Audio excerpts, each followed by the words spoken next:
So ano ang ating gagamiting palayok? Ito o ito?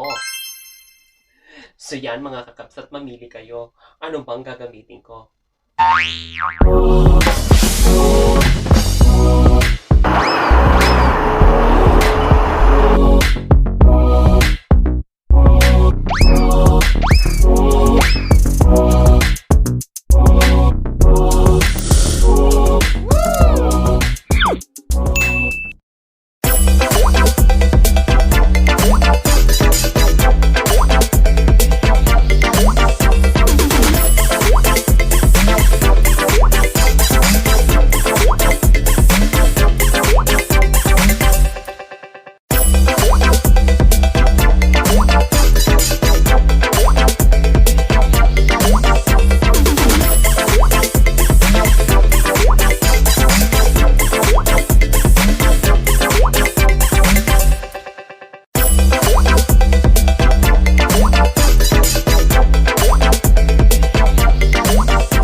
Naimbag, Aldaw, Kabsat.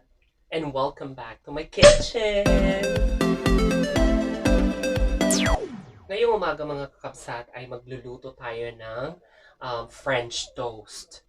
Itong French toast na to mga kakabsat ay natutunan ko nung nasa Iloilo kami. Kasama ko yung mga kumare ko, ganyan, nung kami napadpad sa Iloilo. Ngayon naman, gusto kong i-share sa inyo to mga kakabsat kung paano namin niluluto itong French toast na ito, wherein ito yung agahan namin. Most of the time, ito lang kasi napakadaling i-prepare itong French toast na to. Shout out dun sa mga kumare ko, Marcy Von, hello! Marcy Grace, hello! And also, Boss Greasy, kumusta po kayo dyan sa Iloilo? And also to Brother MJ, ayan, nakasama ko din siya sa Iloilo. And also to Brother A, ayan, so, shout out sa inyong lahat. And of course, dun sa mga naging kasama din namin sa Iloilo, si Lynette, si Shara, si Bianca, ayan. And of course, yung pinakamaganda sa lahat, si Kiki Mickey. So ano pang hinihintay mo dyan mga kakabsat? Tara! Join na!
Yan mga kakabsat, so ready na nga tayo mag-fry ng bread.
ayan mga kakabsat, sinaluto na nga ang ating French toast. So kung nakikita nyo, ito ang ating finished product. Yan. Ang yummy. Amoy masarap. Ang yummy. Amoy masarap. And of course, mga kakabsat, masarap ang breakfast na French toast kung may kasamang kape.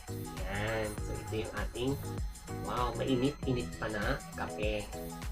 So, mga kakabsat, let's dig in. Tara! Join na!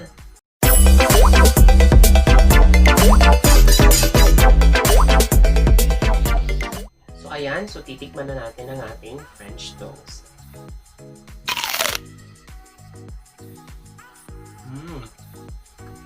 Actually guys, dahil dun sa milk na inilagay natin, sobrang lambot ng bread. Tapos yung nilagay natin konting cinnamon, grabe. Lasang-lasa mo at saka yung amoy na amoy mo yung aroma ng cinnamon. And of course, dahil dun sa sugar na konting nilagay natin, andun yung tamis ng French toast.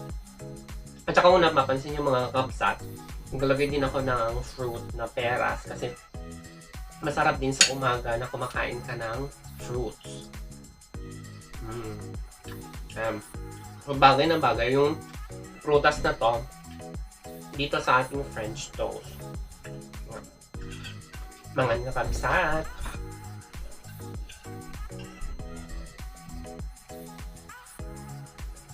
And I hope kakabsat, kung kayo ay nagbe-breakfast sa mga oras na ito, yan, kasabay nyo ang inyong mga mahal sa buhay habang nagbe-breakfast.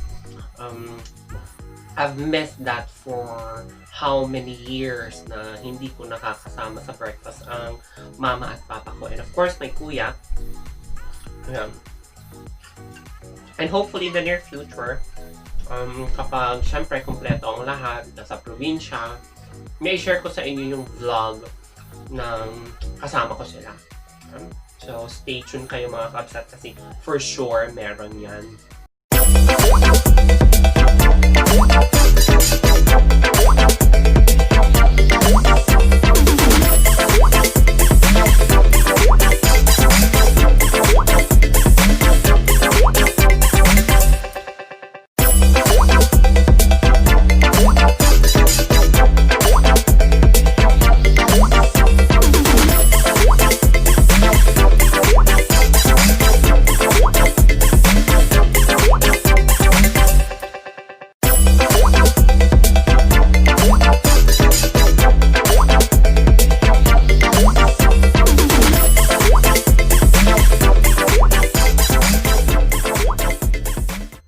Yan yung aking simpleng French toast na pang-agahan sa araw na ito mga kakabsat.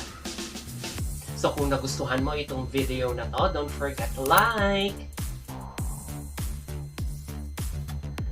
And also, if you haven't subscribed to my channel, click that subscribe button and click that notification bell para ikaw ay ma-notify sa mga future vlogs ko. And also mga kakabsat, kung may mga gusto pa kayong kainin natin sa breakfast, don't forget to leave your comments down below. Till next time mga kakabsat, this is your Kabsat Munding na nagsasabing magandang umaga at maganda ako. So ano pang hinihintay mo mga kakabsat? Tara! Join na!